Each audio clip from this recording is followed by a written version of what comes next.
కేటీఆర్ పై మండిపడ్డారు ఎమ్మెల్సీ బల్మురి వెంకట్. చట్టం మీద గౌరవం ఉందని అంటూనే కేటీఆర్ సన్నాయి నొక్కులు నొక్కుతున్నాడని విమర్శించారు. సత్య హరిశ్చంద్రుడిలా కేటీఆర్ తెగ బిల్డప్ ఇస్తున్నాడన్నారు. అధికారులు 3 సార్లు కాదు 300 సార్లైనా పిలుస్తారు, వెళ్లాల్సిందే అన్నారు. కేటీఆర్ ఇలా మాట్లాడుతూ విచారణకి నేను సహకరిస్తా, విచారణకి నేను వెళ్తా, విచారణకి ఎన్నిసార్లు పిలిచినా పోతా అని చెప్పి మాట్లాడుతున్నావు. ఈ ఫార్ములా కార్ రేసింగ్ లో అస్తవ్యస్తంగా దాన్ని నిర్వహించి అడ్డంగా దొరికిపోయిన వ్యక్తివి నువ్వు. మంత్రివర్గ అనుమతి లేకుండా 55 కోట్లు విదేశీ కంపెనీకి పంపించింది నువ్వు. ఆర్బీఐ అనుమతి తీసుకోకుండా డబ్బు పంపించమని చెప్పింది నువ్వు. ఈరోజు దొంగ దొరికిపోయినాక నంగనాచి లెక్క మాటలు మాట్లాడుతున్నావు. సిగ్గుశరం ఉండాలి. ఏదైతే పాటించవలసింది పాటించకుండా, సరైన ప్రొసీజర్ లో చెయ్యకుండా, అడ్డగోలుగా తెలంగాణ ప్రజల సొమ్ముని దుర్వినియోగం చేసి దొరికిపోయి ఈరోజు నీతివంతుల లెక్క ఏమి తప్పు చేయడం లెక్క మాట్లాడుతున్నావు.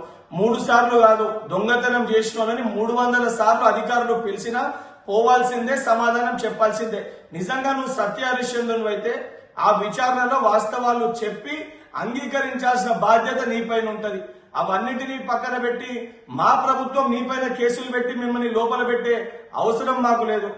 కాంగ్రెస్ ప్రభుత్వము నిన్ను లోపల పంపించి నిన్ను విచారణ చేపట్టి విచారణకి పిలిచి పైశాచిక ఆనందం పొందుతుందని మాట్లాడుతున్నావు. మరి ఇదే నువ్వు అధికారంలో ఉన్నప్పుడు రేవంత్ రెడ్డి గారిని మా అందరి పైన అడ్డగోలుగా అక్రమంగా వందలాది కేసులు పెట్టి జైలు పాలు చేసి డిటెన్షన్ సెల్ లో పెట్టి మరి దాన్ని పైశాచిక ఆనందం పొందినవా లేదా దాన్ని శాడిజం అని అంటారా? ఈ రోజు వాస్తవానికి నీ కోరిక ఏదైతుందో జైల్లోకి వెళ్ళాలని చెప్పని, అది ఒక్కసారి కాదు 100 సార్లు నువ్వు చేసిన ప్రతి స్కామ్ కూడా 100 సార్లు నువ్వు జైలుకి వెళ్లాల్సిన పరిస్థితి ఏర్పడుతుంది.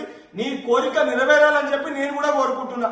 నిజంగా నీకు చిత్తశుద్ధి ఉంటే, బాధ్యతనే ఉంటే ఈ డ్రామా కంపెనీలు ఆపి, ఏదైతే సంబంధించి నీ దొంగ నాటకాలు ఆపి విచారణలో వాస్తవాలు చెప్పాలే తప్ప ఈ దొంగ నాటకాలు, ఈ దొంగ డ్రామాలు స్వయంగా నీ కుటుంబ సభ్యులే ఇలా నువ్వు దయ్యమని చెప్పి నేను ఉద్దేశించి మాట్లాడుతారు.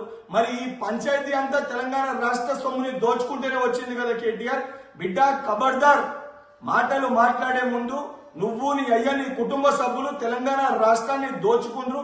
నువ్వు కాంగ్రెస్ పార్టీని చూసుకున్నాడు కాదు, నువ్వు చేసిన అక్రమాలకి తెలంగాణ ప్రజలు నిన్ను చూసుకొని నువ్వు కుటుంబ సభ్యులు నేలకేసి కొట్టిరు. వచ్చే ఎన్నికల్లో కనీసం మీరు ఎమ్మెల్యేలుగా కూడా గెలిచే పరిస్థితి ఉంటుంది.